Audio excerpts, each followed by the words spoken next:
Teaching aptitude की series में start करते हैं हम पहले क्वेश्चन से। Which teaching style focuses on students active participation in knowledge construction. तो यहाँ आप देख रहे हो कि जो कंस्ट्रक्शन वर्ड है, इसे पूछा है कि टीचिंग की कौन सी ऐसी मेथड है जो बच्चों के पार्टिसिपेशन को एक्टिव करती है क्लास में और उनकी नॉलेज को बढ़ाती है या निर्माण करती है ना। तो इसमें जो कंस्ट्रक्शन वर्ड है उसी से आप समझ जाओगे कि इसका आंसर क्या होगा, ए। नेक्स्ट क्वेश्चन है कि the effectiveness of teaching depends on, जो एक कहते हैं ना टीचर की जो प्रभाव, जो कहते हैं ना टीचिंग का एक प्रभाव होता है जो बच्चों पर पड़ता है, तो वो किस वजह से, किसी शिक्षक का ऐसा कौन सा गुण है जो इसके प्रभाव को बताता है। तो पहला है teachers knowledge and attitude, second है स्टूडेंट फेयर, थर्ड है लेंथ ऑफ लेक्चर, या फोर्थ है यूज ऑफ बुक्स। तो कंटेंट तो मैटर करता है, इसमें कोई दो मत नहीं है, बट टीचर का नॉलेज और उसका एटीट्यूड, दैट मीन्स उसका अनुभव जो है वो प्रभाव डालता है बच्चों के ऊपर, है ना। तो टीचिंग डिपेंड्स ऑन, उसकी इफेक्टिवनेस किस पर डिपेंड करती है, तो टीचर्स की नॉलेज और एटीट्यूड पर। नेक्स्ट ले लेते हैं कि विच factors affects teaching the least, मतलब कि निम्न में से कौन सा घटक है जो शिक्षण को सबसे कम प्रभावित करेंगे। कक्षा का वेंटिलेशन, शिक्षण सामग्री, छात्रों की पृष्ठभूमि, या शिक्षक का मूड। तो शिक्षण को सबसे कम प्रभावित क्लास में क्या करता है, उसके वेंटिलेशन से शिक्षक को कोई फर्क नहीं पड़ता, उसका कोई खास प्रभाव नहीं होगा, है ना। शिक्षण सामग्री का प्रभाव पड़ता है, छात्रों की पृष्ठभूमि से भी समझ में आता है, जैसे कौन हिंदी मीडियम का है, कौन इंग्लिश हिंदी माध्यम का है, और कौन कमज़ोर है, ये सब देखना पड़ता है कि उसके घर पे कोई पढ़ा लिखा है कि नहीं। शिक्षक का मूड, ये भी डिपेंड करता है, कभी कभी फ्रस्ट्रेटेड रहता है तो वो इतने अच्छे से पढ़ा नहीं पाता है। पर जो प्रभावित नहीं करता है वो क्या है, कक्षा का वेंटिलेशन। नेक्स्ट लेते हैं कि which teaching skill is most important for higher order thinking development. Higher order thinking development, that means कि इसमें अवलोकन करने की जो क्षमता है, आप अपने आप से कितना सोच पा रहे हो, अपनी सोच को कितना डेवलप कर पा रहे हो। जैसे कोई क्वेश्चन है, उसको आप कितने डायमेंशन से देख पा रहे हो, है ना। तो ये किसी के लेक्चर पर डिपेंड करेगा, क्वेश्चनिंग पर डिपेंड करेगा, डिक्टेशन पर डिपेंड करेगा, या ब्लैक बोर्ड पे जो राइटिंग करते हैं। वेदांश हल्ला नहीं करो, ब्लैक बोर्ड राइटिंग पे डिपेंड करेगा। तो जब आप लेक्चर दे रहे हो तो उससे कोई फर्क नहीं पड़ रहा, लेक्चर बोरिंग होते हैं, बच्चे सो भी जाते हैं। डिक्टेट करना, कोई बुक है उसके पार्ट को डिक्टेट कर देना, तो उससे भी उतना थिंकिंग नहीं डेवलप होता है। ब्लैक बोर्ड पे कोई चीज़ है उसको लिख कर बता रहे हो, उससे भी नहीं होता है। बट यदि आपने कुछ समझाया और उससे बच्चों से पूछा फिर उससे रिलेटेड, और यदि वो बन रहा है उससे, तो वो उसकी थिंकिंग डेवलपमेंट को डेवलप करेगा। तो इधर पे आंसर आएगा क्वेश्चनिंग। नेक्स्ट है a teacher encourage student to challenge existing ideas, form new perceptive, what skill is being nurtured. इसको हिंदी में समझा देती हूँ कि जैसे मान लो मैं आपको पढ़ा रही हूँ, ठीक है, और बच्चों को वो चीज़ समझ नहीं आ रही है, तो मैं अपनी स्किल को चेंज करूँगी कि बच्चों को मैं ऐसी कौन सी स्किल है जिससे मैं पढ़ाऊँ तो वो उसको अच्छे से समझ में आए।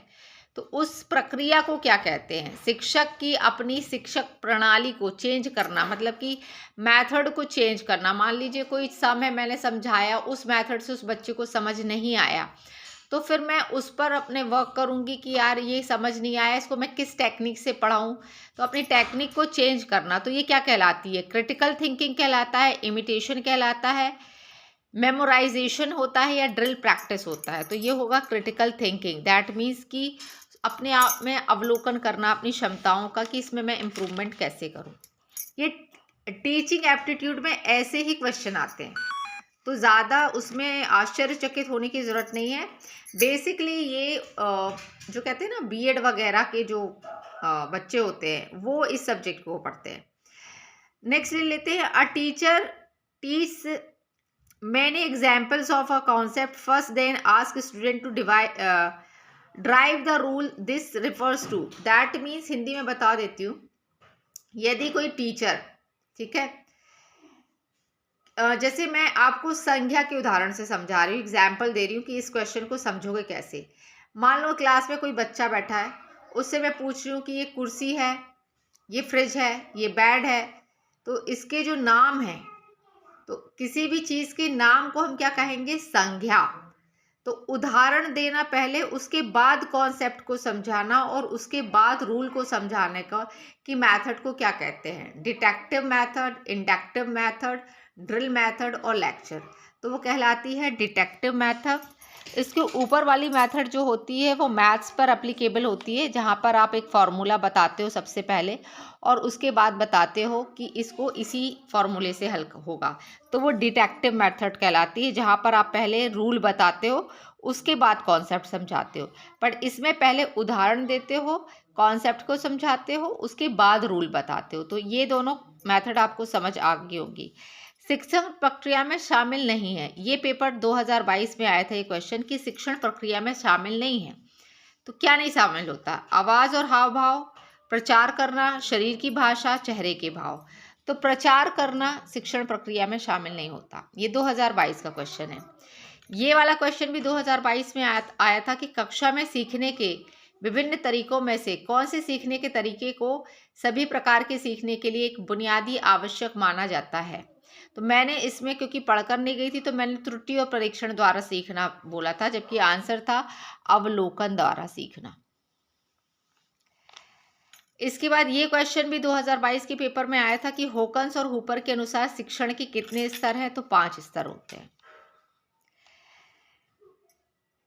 ये वाला क्वेश्चन भी 2022 के पेपर में आया था कि निम्नलिखित में से कौन सा एक छात्र की ग्रेडिंग के लिए आवश्यक पहलू नहीं है?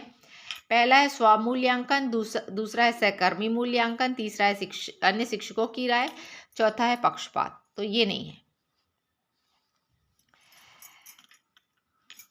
ये नहीं आया है कि अगर शिक्षक महसूस करता है कि उसकी विधि कारगर नहीं है और वह तरीका बदलता है तो वह किसका उदाहरण है? तो वो है चिंतनशील शिक्षण, जो मैंने अभी इंग्लिश में बताया वही ये हिंदी में है। तो ये टीचिंग एप्टीट्यूड के कुछ क्वेश्चंस थे, इसी टाइप के क्वेश्चन पेपर में आने हैं। तो आप कमेंट भर भर के करें कृपया करके, मेरी आप सभी से निवेदन है। और जो भी टेलीग्राम चलाते हैं, व्हाट्सएप चलाते हैं, उसमें इस वीडियो को शेयर ज़रूर करें। और वंदना के कहने पर मैंने ये वीडियो बनाया है टीचिंग एप्टीट्यूड पर। कल जितेंद्र के कहने पर मैंने नेशनल एजुकेशन पॉलिसी 2020 पर बनाया था। तो आपसे सिर्फ कमेंट के लिए अनुरोध करने का मतलब ये है कि आप कमेंट करके बता सकते हैं, कोई सुझाव हो, किसी टॉपिक पर आपको स्पेसिफिकली वीडियो चाहिए तो उस पर आप कमेंट ज़रूर करा करें। मुझे मोटिवेशन मिलता है आपके कमेंट्स को पढ़कर। ठीक है, तो आज के लिए इतना ही। Thank you.